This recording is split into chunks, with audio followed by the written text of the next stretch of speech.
بسم اللہ الرحمن الرحیم۔ میری جڑواں گنگی بہن کو ابا نیند کی گولی کھلاتا اور کہتا یہ ہماری قسمت بدل دے گی۔ ایک رات میں نے بہن کو نیند کی گولی کھلا کر اس کی جگہ لیٹ گئی تو میری چیخیں نکل گئی جب ابا نے میرے ساتھ۔ میری بہن آج پھر سے گمسم تھی۔ میں نے اپنی جڑواں بہن زیب کی آنکھوں کی طرف دیکھا، وہ فوراً سے نظریں چرا گئی۔ میں نے کہا کیا بات ہے زیب، بتاتی کیوں نہیں مجھے؟ کیا ابا نے تم سے کچھ کہا ہے؟ میری بات سن کر اس کے ہونٹوں سے ایک سسکی برآمد ہوئی تھی جسے میرے دل کو دچکا سا لگا تھا۔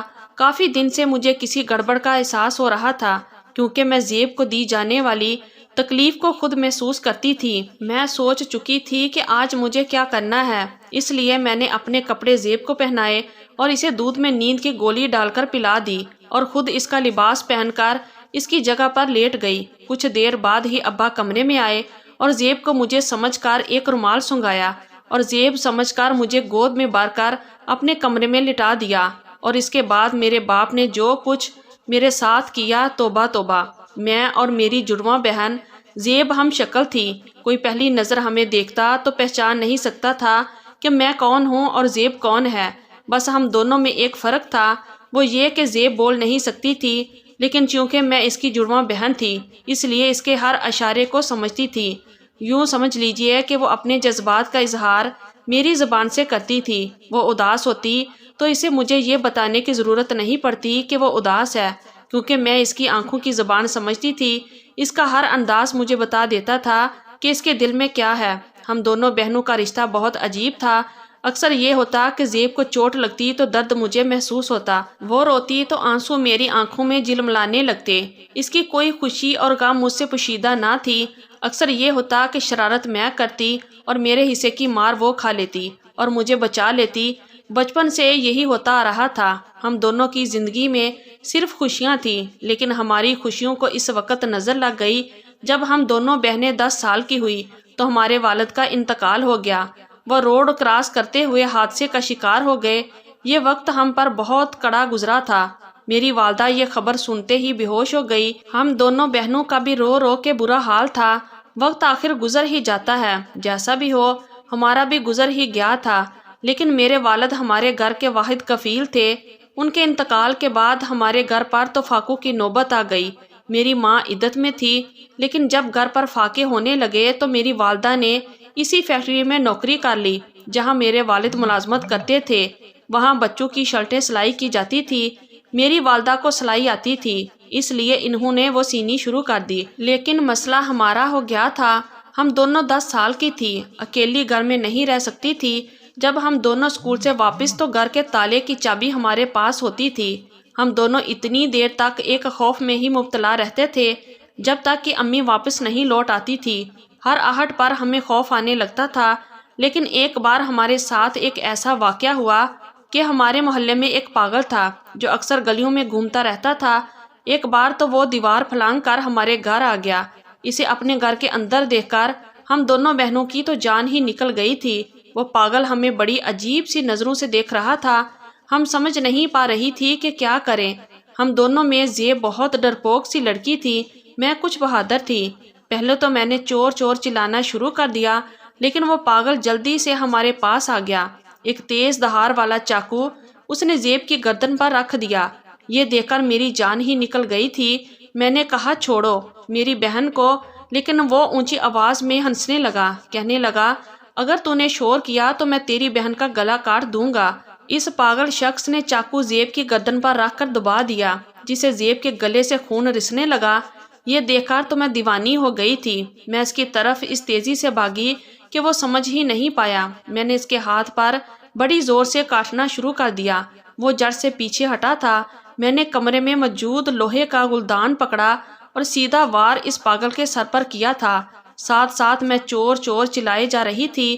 اس پاگل نے زیب کو چھوڑ دیا۔ اس کا سر پھٹ چکا تھا، سر سے خون بہہ رہا تھا۔ وہ مجھے مغلیات بکنے لگا۔ اس سے پہلے کہ وہ ہم پر جوابی حملہ کرتا، ہمارے گھر کے دروازے کو دھکے سے کھول کر محلے دار ہمارے گھر آ گئے اور ہمیں اس پاگل سے بچایا تھا۔ جب میری والدہ گھر واپس آئی تو ہم دونوں کو گلے لگائے بہت روئی۔ محلے کی عورتوں نے میری والدہ کو دوسری شادی کا مشورہ دیا، کہنے لگی آج بچیاں بچ گئی، لیکن کبھی بھی ان کے ساتھ کوئی حادثہ پیش آ سکتا ہے۔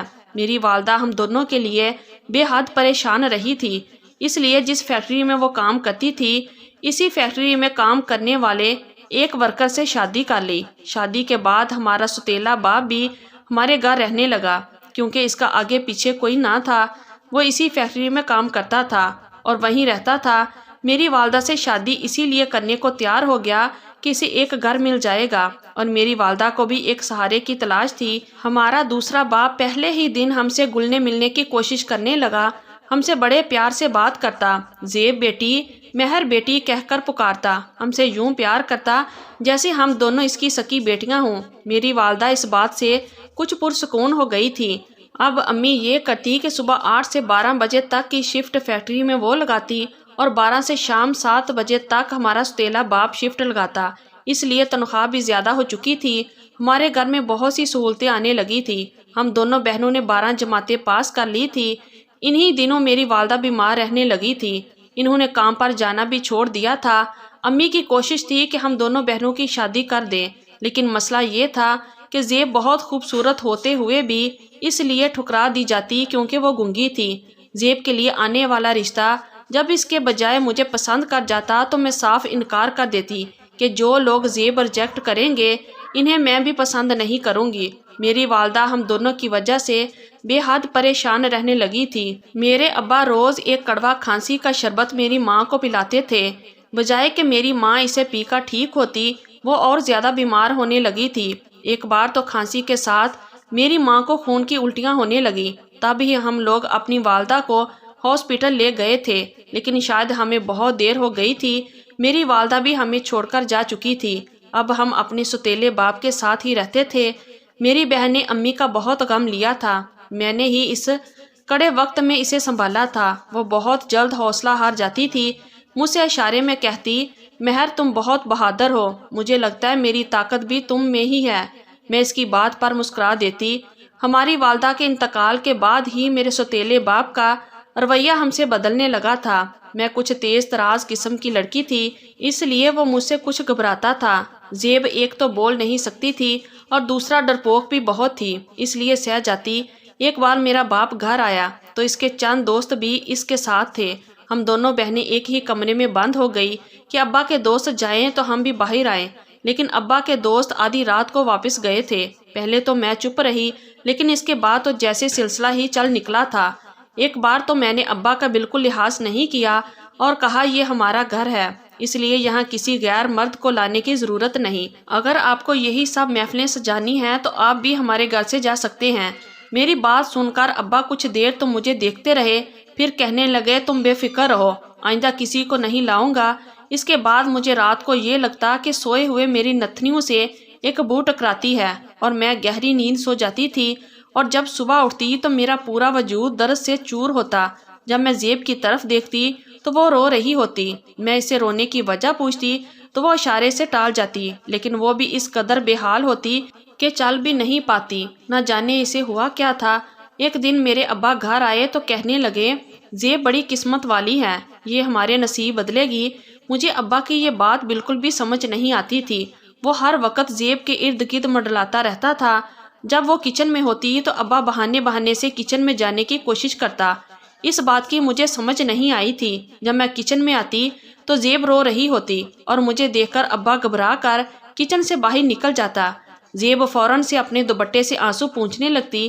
ایک بار زیب کا ایک بہت اچھا رشتہ آ گیا۔ وہ لڑکا بھی گنگا تھا، اس کی فیملی بھی بہت اچھی تھی، انہیں کسی بات پر کوئی اعتراض نہ تھا، لیکن زیب بہت پریشان تھی اور ابا کا بھی منہ سوجا ہوا تھا۔ وہ اس رشتے کے حق میں نہیں تھے، لیکن میں نے ہاں کر دی تھی۔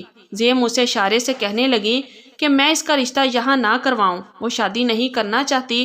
میں نے کہا کیوں؟ شادی نہیں کرنی، وہ لوگ اچھے ہیں، تمہیں کیوں اعتراض ہے؟ وہ مجھے بڑی بے بسی سے دیکھنے لگی، آنسو اس کی آنکھوں سے بہنے لگے۔ میرا دل دک سا رہ گیا تھا، مجھے لگا کچھ گڑبڑ ضرور ہے۔ اس رات میں نے اپنے ناک میں روئی ڈال لی کیونکہ مجھے اس بو کے بعد ہی گہری نیند آتی تھی۔ رات کو میں نے زیب سے کہا کہ وہ میرا جوڑا پہن کر سوئے اور میں اس کا جوڑا پہن کر سوؤں گی۔ زیب مجھ سے وجہ پوچھنے لگی۔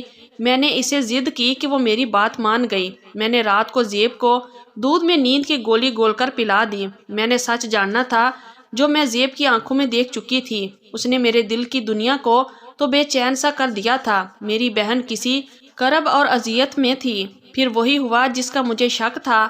ہم دونوں کی شکلیں ملتی تھیں، اس لیے ابا مجھے زیب سمجھ کر اپنے کمرے میں اٹھا کر لے گیا۔ میرے ہوش اس وقت اڑے جب اس کے کمرے میں ایک ہٹا کٹا مرد داخل ہوا اور ابا کو ایک اچھی رقم دی اور کمرہ بند کر لیا۔ میرے ہاتھ میں اس وقت لال مرچیں مٹھی میں موجود تھی۔ جیسے وہ میرے پاس آیا میں اٹھ کر بیٹھ گئی اور وہ لال مرچیں اس شخص کی آنکھوں میں ڈال دی۔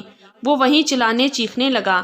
میرا باپ اس کمرے میں آیا تو مجھے دیکھ کر حیرت میں پڑ گیا۔ میں نے ابا کا گریبان پکڑا اور جھنجھوڑ کے رکھ دیا۔ ایسا ہنگامہ مچایا کہ محلے کے ساتھ پولیس بھی آ گئی اور ابا اور اس کے اس آوارہ ساتھی کو گرفتار کر کے لے گئی۔ میں نے زیب سے کہا اس نے مجھے یہ سب کیوں نہیں بتایا، کیوں یہ ظلم سہتی رہی؟ وہ رونے لگی، مجھے اشارے سے کہتی کہ ابا اس کے گنگے پن کا فائدہ اٹھاتا اور مجھ سے ڈرتا تھا کیونکہ میں شور مچا دیتی تھی۔ میں نے اپنی بہن کی شادی وہیں کر دی جہاں رشتہ طے ہوا تھا۔ تو یہ تھی ہماری آج کی سٹوری۔ اگر آپ لوگوں کو اچھی لگی ہے تو پلیز ویڈیو کو لائک کیجئے اور ہمارے چینل کو بھی سبسکرائب کیجئے اور کمنٹ باکس میں اپنی رائے کا اظہار ضرور کیجئے۔ شکریہ۔ اللہ حافظ۔